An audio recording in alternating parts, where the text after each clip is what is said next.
Fala galera, hoje nós vamos falar daquela cinta cardíaca que também mede respiração, quantas incursões ali você está fazendo por minuto e o volume que você está respirando. Já tem gente falando que isso é o futuro do ciclismo, já recebi vídeo aí de algumas pessoas falando sobre isso, e a gente tem que entender um pouquinho o que é e o que a ciência fala sobre isso. Quer entender um pouquinho mais? Fica aqui comigo, eu sou o Vini, aqui no canal te ajuda a treinar com ciência. Pois é, a Timeware liberou esse novo produto aí, uma cinta cardíaca que tem um outro aparelho nas costas que vai medir a expansão do tórax e quantas vezes ele está expandindo por minuto. Então você tem um dado aí que estima uma ventilação, provavelmente pelo tanto que você expande, ele sabe quantos ml está entrando e saindo de ar, estimado, e ele está medindo mesmo quantas vezes você está expandindo seu tórax. Então a frequência respiratória realmente ele está medindo, tá? Lá no site deles tem um artigo que não foi publicado em mais nenhum outro lugar, que eles compararam as medidas da cinta com a medida do K5 da Cosmed, que é um aparelho de ergospirometria mesmo, que mede VO2, que tem analisador de gases, você bota na mochilinha e pode fazer isso em campo. Então eles fizeram a comparação, parece que a diferença de respiração foi 1,2 respirações, então assim, totalmente fidedigno, muito bom, se está respirando 41 ou 42, 43 não vai fazer grande diferença, mas esse artigo não está publicado em mais nenhum lugar, tá? E eles falam lá que tem uma correlação da ventilação por minuto. Então a ventilação o que é? Cada vez que você respira, você coloca uma quantidade de ml de ar para dentro, então você multiplica pelo número de vezes que você está respirando por minuto e você vai ter o volume total da ventilação, tá? Por exemplo, se eu estiver respirando aqui 500 ml a cada vez que eu respiro e eu estiver ventilando 10 ventilações em um minuto, eu estou respirando 5 litros por minuto, tá? Ele fala lá que tem uma correlação de mais de 90% com o que foi medido pelo K5, que é bem bom, tá? Não sei os números, ele não fala nada lá, esse artigo é bem pobre, inclusive, e é da própria marca, né? Então não dá pra gente falar muita coisa.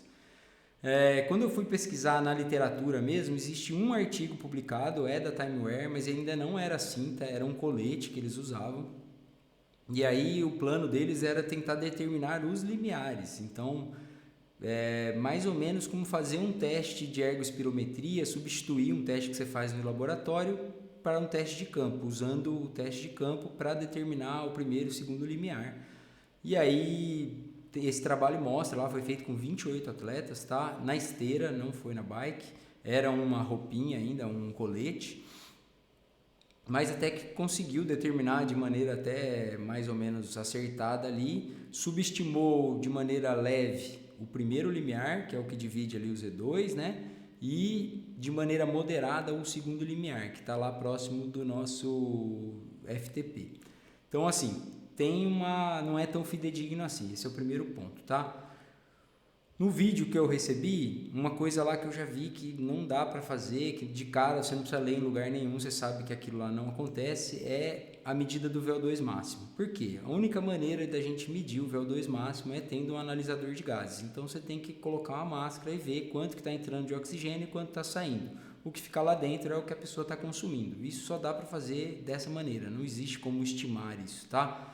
E assim tá, daí eu fui atrás, tem um vídeo, eu vou deixar aqui na descrição também, tem um vídeo de um cofundador da marca e ele fala realmente isso, que o VO2 é estimado a partir da potência aeróbica máxima ou do pace máximo lá que a pessoa faz. Então, igual outros aplicativos aí, TrainingPeaks ou o Intervals, eles estimam, então até estimando de maneira bem boa assim, mas pode ter bastante erro dependendo da pessoa, tá? Às vezes a gente pega aqui pessoas que conseguem fazer uma potência muito alta e não tem um VO2 tão bom assim, a pessoa é eficiente e tal. E aí nesses casos vai errar bem assim. Então esse é o primeiro ponto, tá, gente? Não dá para medir VO2 sem usar uma máscara ou sem coletar gases aqui que você está respirando, isso é impossível. Aí pensando na marcação dos limiares, pode ser interessante, porque hoje o que a gente faz? Quem não vai no laboratório vai fazer um teste de FTP ou vai fazer um teste de 3K ali e vai determinar os paces ou ou as zonas baseadas em potência.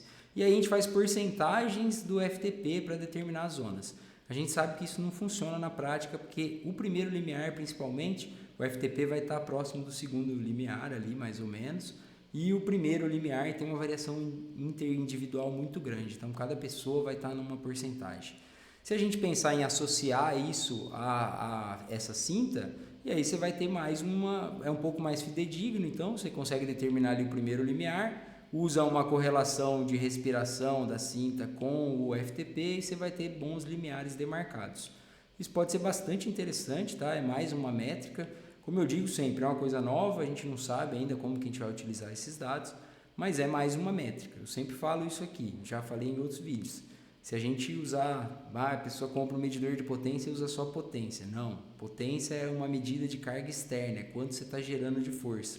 A gente tem que entender qual é a demanda de carga interna para você gerar essa carga externa. Então, frequência cardíaca é o que a gente tem hoje para medir essa carga interna. E aí você, usando agora a respiração, você vai ter mais um dado para botar aí nessa sopa aí e criar o que eu falo sempre.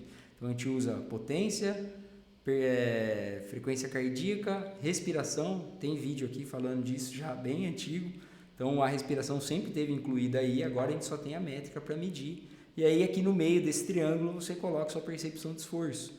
Então use todos os parâmetros que você puder para calibrar melhor sua percepção de esforço, porque na hora que você vai fazer aqui no laboratório, a gente vai te dar lá os limiares, mas será que esses limiares vão ser o mesmo depois de 3 horas lá na maratona? Depois de 4 horas pedalando? Então pode ser que você tenha mudanças, e aí você tem que reajustar esse pace, porque senão você vai quebrar. Então é a história lá do paredão da maratona. Geralmente as pessoas erraram o pace antes, então por isso tem esse paredão, você não tem a durabilidade necessária para chegar lá no final mantendo o pace que você começou. Isso você vai ter que, esse é o grande lance do esporte, que é legal, é que o seu cérebro está sempre pensando em reajustar tudo para conseguir levar você ao seu objetivo. Então, é mais uma métrica para a gente trabalhar em cima disso, tá? Isso é bem legal. Assistam o vídeo aí que eu falei, que vocês já vão perceber, numa subida. A gente sabe que fisiologicamente acontece isso. Então, a ventilação vem aumentando de maneira linear. A partir do primeiro limiar, você vai ter um uso maior de carboidratos, estímulo de mais fibra tipo 2, e aí você vai produzir mais CO2, por causa do sistema tampão de bicarbonato. A gente ventila mais para colocar esse CO2 para fora, tá? E a partir do segundo limiar você começa a ter uma acidose metabólica e o pH mais baixo é um dos principais estímulos para respirar, e aí você começa a hiperventilar realmente, quando você começa a perder o controle da respiração. Então isso parece muito bom usar isso, tá? Inclusive assim, eu já tinha visto podcasts com o Steven Seiler, que é um super fisiologista aí, super respeitado no meio, é o cara que trouxe os primeiros dados sobre treino polarizado e tal. Ele é muito bom. E ele é um dos caras que ajudou a galera a fazer, ele estava trabalhando junto, ele fala isso em alguns podcasts, ele estava trabalhando junto com essa turma aí para fazer essa cinta, tá? Então é promissor. Quando você vai olhar o vídeo que eles estão usando ali, uma coisa que ele tenta fazer é colocar a relação desses limiares com o VO2 máximo. Quantos por cento você tem do VO2 máximo? Que é uma coisa super interessante, porque se você olhar se seu limiar está muito longe do VO2 máximo, quer dizer que dá para você empurrar ele para a direita. Se o segundo limiar, por exemplo, está muito perto do VO2, você tem que trabalhar mais VO2, tentar aumentar o teto. Eu já falei disso aqui várias vezes. O problema é que você está baseando isso em estimativa de VO2. Então, nesse ponto aí, eu acho que talvez não seja tão eficiente assim, tá? Mas eles baseiam lá o treino, porque eles vendem também um plano de treino e tal, baseado na respiração. Mas lá no vídeo tem uma coisa interessante que eu vi, e o Seiler fala isso também em outro vídeo, que parece que a ventilação funciona um pouquinho diferente. Então, assim, às vezes você está mantendo um estímulo ali e a ventilação até está contínua, mas a frequência respiratória muda ao longo do tempo. Então, conforme você está mais para frente, lá fez 1 hora, 2 horas de pedal, às vezes você está ventilando os mesmos, vamos chutar aqui, 150 litros, mas a sua frequência respiratória está maior. Então, você está mais dependente de frequência. E quando a gente está respirando mais vezes por minuto, você tem uma percepção de esforço maior. Então, por isso que os intervalos, ele cita lá, isso ele mostra um exemplinho, é legal de ver o vídeo. 3 séries de intervalos assim, na terceira série a frequência respiratória é bem maior. Então, você vê que a frequência vai aumentando ao longo do tempo, mesmo com a frequência cardíaca se mantendo meio estável. Tem um pequeno drift ali, mas se a pessoa estiver bem treinada, você vê que a frequência está meio que estável, mas a respiração muda bastante. Eu fiz um treino de sweet spot hoje de 1 hora e eu percebi bem isso, tá? No final, minha frequência respiratória estava muito acima do que quando eu comecei. Quando eu comecei, estava de boa. Lá no final, nos últimos 10 minutos, eu estava com uma frequência que provavelmente já estava acima do meu segundo limiar. Então é interessante, é mais um dado. Acho que é uma coisa muito nova ainda, então a gente não tem ideia de como que a gente vai usar, quantos dados vão vir daí. Mas foi assim também com os primeiros medidores de potência. Apareceu aquilo lá e ninguém sabia como usar. E com o tempo a gente vai aprendendo, os caras vão usar lá no tour, atletas diferenciados, a gente vai ver. E aí de repente a gente consegue tirar mais dados para melhorar, principalmente eu acho, o controle de carga durante o treino. Porque isso o Seiler fala nesse podcast que eu vi, é muito melhor do que usar um lactato. Um lactato, por exemplo, depois que você subir, fizer muita força, faz um tiro, alguma coisa, seu lactato sobe e ele demora muito para voltar ao normal. As células vão ter que reutilizar isso. Já a sua respiração não, a respiração vai ter um controle mais rápido, vai voltar mais rápido. Então pode ser uma coisa bem interessante para a gente avaliar essa dinâmica aí durante, pensando muito em durabilidade, tem vídeo sobre durabilidade aqui, talvez seus limiares sejam móveis durante o tempo, né? Então, assim, o Seiler fala bastante isso, a potência é um número fixo, mas ao longo do tempo talvez não seja.